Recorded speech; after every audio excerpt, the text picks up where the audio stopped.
Да я. Что ты думаешь об этом? Волшебный край, где ты ни разу не был. Рай под звездным полосатым небом. Там золотые горы ждут ковбоя. Тебе осталось сделать только шаг. Поплыли туманы над рекой. Выходила на берег Катюша, на широкий берег, на крутой. I always mess that up. Всем привет, Оксана из Алабамы. Сегодня я покажу вам дом холостяка, американца, программиста, который нашел нас в интернете. И мы ему покрасили дом за $3000. Сейчас покажу, какой дом. Цены в Алабаме — это не то, что цены в Сиэтле и в Нью-Йорке. Здесь и дешевая работа, и недвижимость дешевая. Сейчас вам покажу небольшую нарезочку. Позволит поделиться с вами своей коллекцией. Sing with me.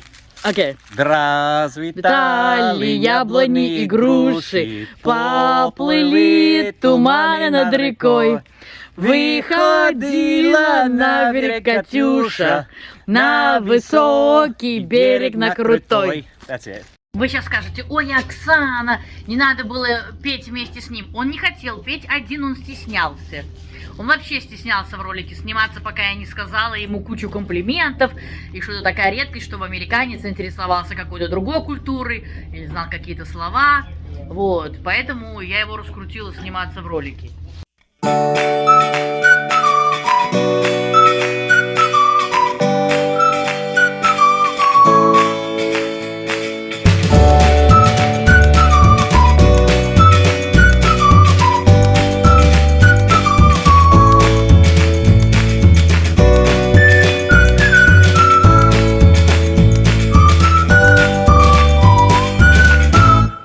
Вот представьте, вот такой одноэтажный дом.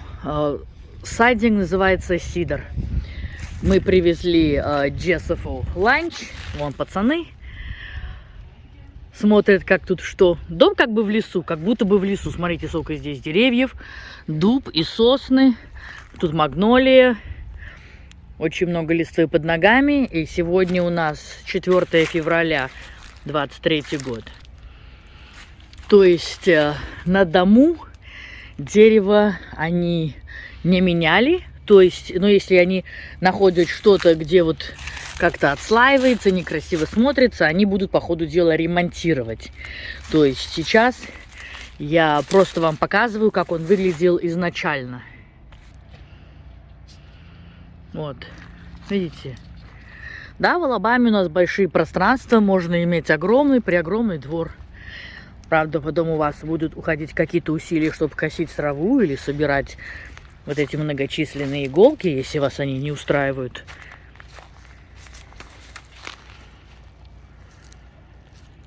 Мы человеку сказали, мы возьмем с него за работу 3200, и он должен сам покупать краску, выбирать цвет сам.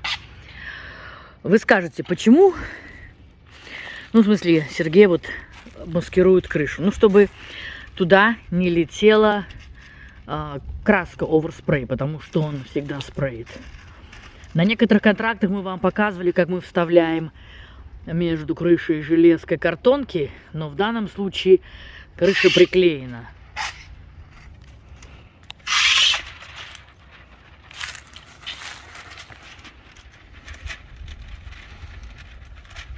Смотрите, как Сергей Иванович одет. Сейчас на улице 15 градусов где-то тепла. Но ночью был 1 градус. Было холодно ночью. Поэтому на работу в такие дни нужно приезжать к 10, к 11. Видите, он готовит. Здесь он уже заспреил.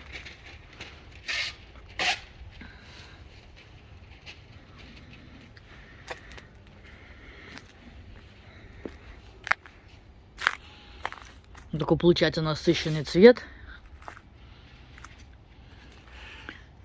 То ли детской неожиданности, то ли светло-молочного шоколада. Да? Видите, было видно, что раньше двери были красные. И Серега, видите, все лампы укрыл. Вместе с Джессом они укрыли. И вот как выглядит бумага, которую он использовал для укрытия крыши частично, да? Металлическую полоску укрывал. Вот. Потом его будут снимать. И вот так выглядят окна. Маскировку снимет, и все будет красиво смотреться. То есть они помыли дом, но я не снимала, как они его мыли.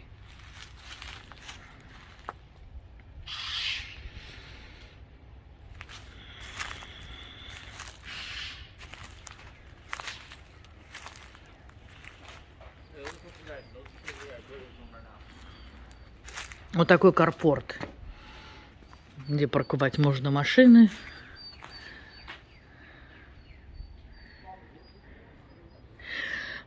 Тут и собачка у Дугласа есть.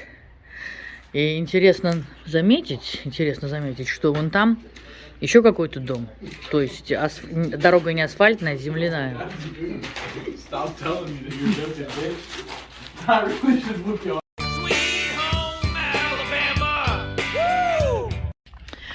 Дуглас купил себе вот такую игрушку. Он сказал, что если я знаю какой-то бизнес, который бы захотел, чтобы он приехал и им помог там что-то делать, он согласен. То, что он сам бы управлял этим. Вот. А я не знаю вообще, не совсем поняла, для какого бизнеса это понадобилось бы. Напишите мне. Ну, если живете вы в мобиле Алабаме, дайте мне знать, если вы хотите с Дугласом связаться и использовать его машинку.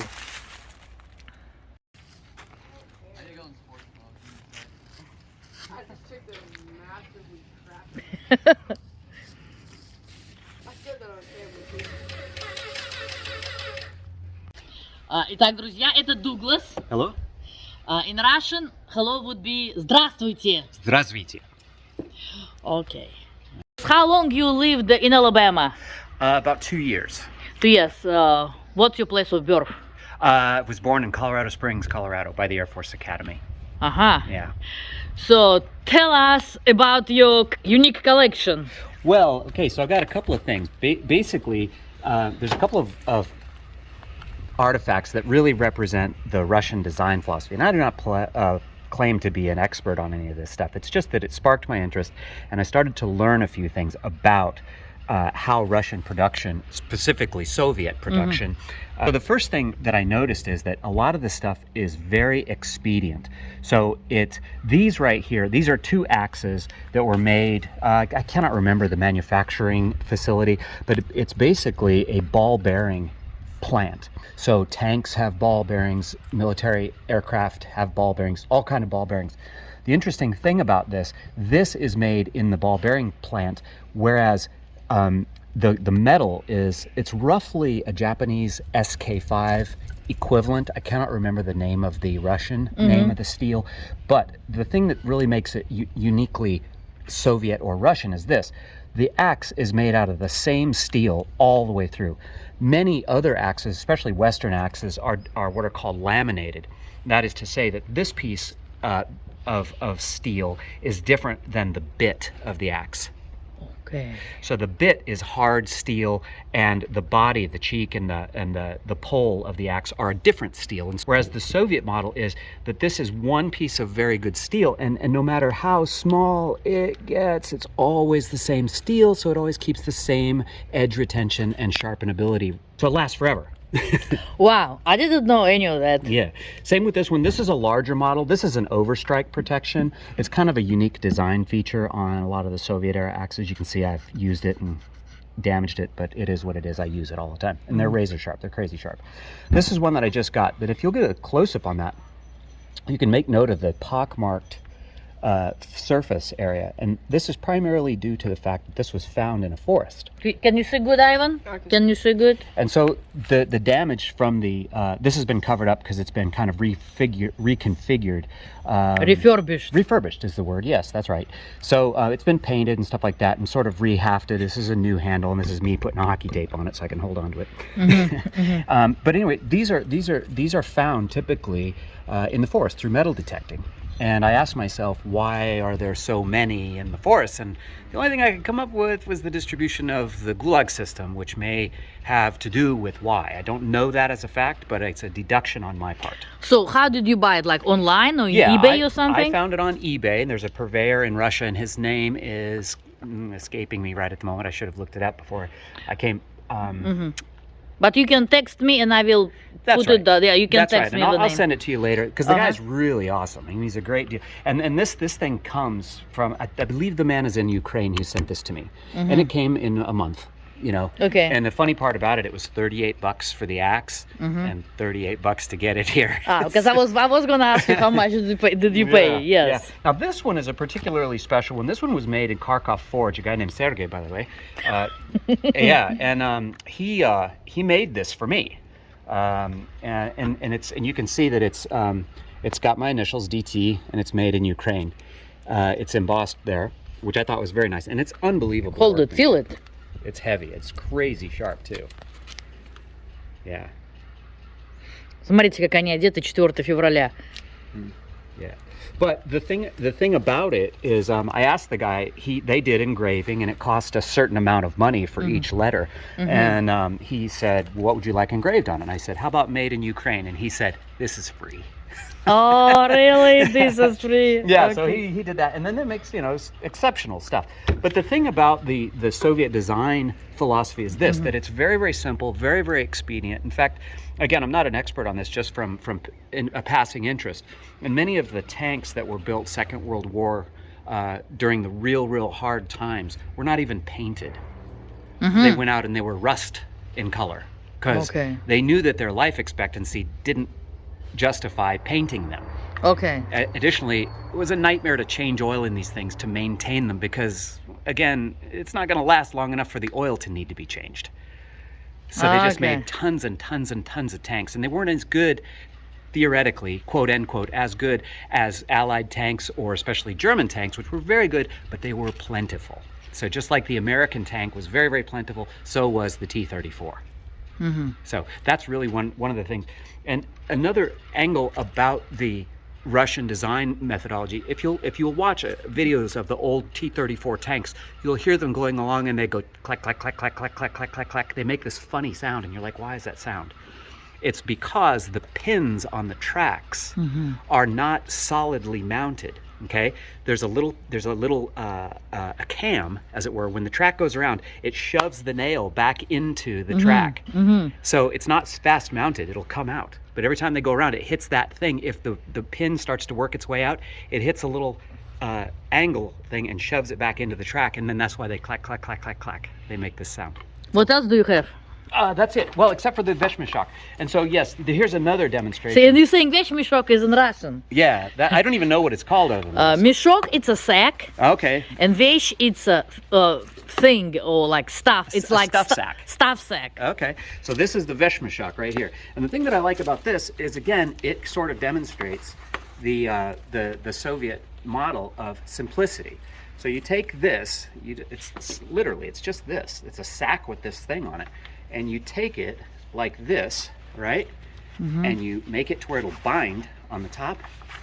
And now you have a closed sack with your shoulder straps. And so you can easily just put it on and away you go. So that's another thing that I thought was particularly clever and useful. Yes, it Very, is. very simple and very effective. So, Thank you. you're welcome.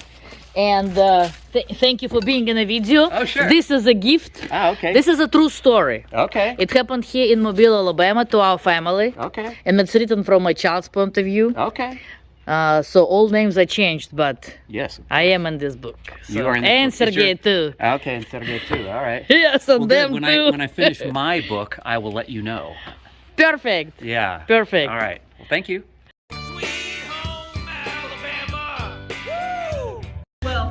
У него вот есть такой дом на колесах, автобус.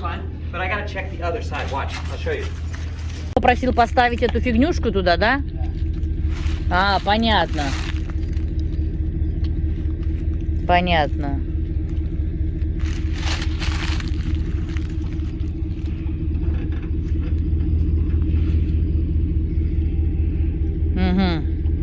Ясно. А что, так надо? Они должны стоять сверху, что ли?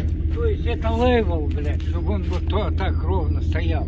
А, Там чуть-чуть на бугорке, а здесь, видишь, мы сейчас ее поставили, чтобы она на высоте стояла. ясно. No. Yeah. No.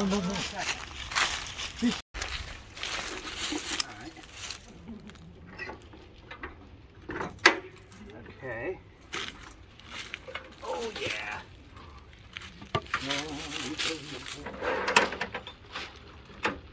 Угу. I think so. Oh, come on now. Maybe. Он нам демонстрирует. Ну, здесь вот двигается и эта сторона, и та сторона. Ага. Вот это у него, как это, living room и кухня, and kitchen, кухня. Смотрите, маленькая плита. That's gas? It is, yes. Ага. Yeah, so you just go like. And you can bake here too, right? Yep. That's the cooktop and the oven. Ага. And And it's then- clean. Oh, that's right. Is it because you clean or because you don't cook? No, it's because I clean. So you can see I got a couple of things in there. Ага, окей. Yeah, that's a little refrigerator and that Ага. Окей. And storage. ага, like a pantry. Yeah, so you open it and the light turns on for you. Oh, really? Let me see. So there you go. So Ага, окей. got a few things there. And for your doggy. Yep, for the doggy. He's too big for this now, so I got to get rid of that Mm-hmm. because he can't fit in it. He's too big. But yeah, this is a little home away from home when I go. Yes, like little sanctuary. Yeah. This is cool. Yeah, and that's the master in there. Oh, okay. So you cook there and you sleep there. Okay. Yeah. All right. Yeah. Yes, it's like a one-bedroom house. Totally. This is good. This Yeah, is good. it, Okay. So. Yeah. All right. yeah, but we moved it so we didn't have to mask it. Поплыли туманы над рекой. Выходила на берег Катюша, на широкий берег на крутой. I always mess that up. Do it again, I really like that. What's that? Do it again. Sing it with me. Okay. Расцветали яблони и груши, поплыли туманы над рекой. Выходила на берег Катюша, на высокий берег, на крутой. That's it. Так, а мы заряжаем вас на хорошее настроение. Прощаемся с вами. Say до свидания. До свидания. Bye-bye. Bye-bye. Все, пока, подписчики. Пока.